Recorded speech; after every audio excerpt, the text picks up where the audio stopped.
Rita kikweli mimi ingenichoma. Mimi singeweza kuvumilia. Bwana kama polisi tu twende polisi. Kama tuna kesi sijui ni nalipishwa nilipishwe. Kwa uwezo kanichokoza, mimi nikaendelea kulivumilia.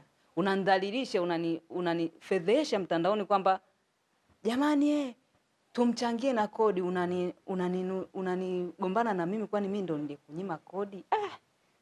Aisee kweli ile inauma sana. Haida sikana yule dada pia bado ana mahusiano na dada. No, kwezi kuna mahusiano ya karibu sasa hivi kwa sababu ya mambo ya polisi.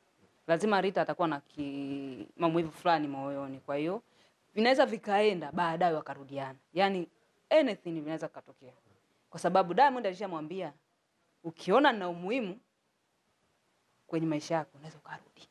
Sasa yule anaweza akaamua kurudi kutumia hivi vijembe vya Zuchu. Rita anaweza kuamua kumsamehe Diamond hata asimlipie kodi, asimlipe chochote, yani awe naye tu kwenye mahusiano ili mradi tu kumkomoa Zuchu. Rita anaweza kufanya hivyo. Na hivi vijembe vya Zuchu sasa inaonekana ni kama labda anahofia hiyo kwamba inawezekana kukawa na jambo likaendelea. Sasa kwenye vijembe vya Zuchu jamani, naye tumemvumilia. Zuchu tunaonaga kama yeye ndo anaonewa always kwa sababu yuko na Biggie. Lakini Zuchu for this time bwana amemchukoza dada kwenye engo mbaya sana. Dada watu hata hajawahi kugombana na Zuchu. Kwani kuna siku alishawahi kugombana na Zuchu? Yeye anapost mambo yake kwamba mimi nilikuwa na Diamond. Lakini hajawahi kusema kwamba anagombana na Zuchu ile kwamba mimi na Zuchu tuna ugomvi kwa sababu ni wake wenza. No. Yeye aliamua kuweka mambo yake hadharani kwamba mimi jamani namdate Diamond. Mimi nishawahi kuwa na Diamond. Pika pakua. Sasa Zuchu ndo kalivaa lile kama vinamuhusu. Hapana, ile ilikuwa sio show yake. Nataka kuongelea kidogo. Kiukweli kwa kinachoendelea, Diamond ni mwanaume. Diamond anakaa na wanaume wenzake.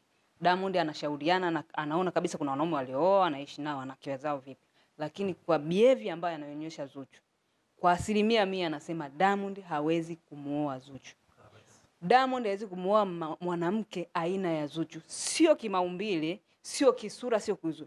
Tabia ya Zuchu hakuna mwanaume anaweza kuishi naye. Kwa nini nimesema hivi? Jamani, wanaume wanapenda kuwa na mwanamke ambao ni tulizo. Yaani anatoka huko kwenye mihangaiko akija nyumbani, kuna ukimya, hakuna uswahili, hakuna eka. Yaani narudi nyumbani ku relax kichwa changu. Sasa kwa tabia hii ya Zuchu anayoionyesha kwa Diamond. Diamond akikutana hata na wanaume zake kwenye ile men talk, hawezi kumuoa Zuchu tena. Kwa sababu wewe unamwoaje mwanamke ambaye ni Mswahili?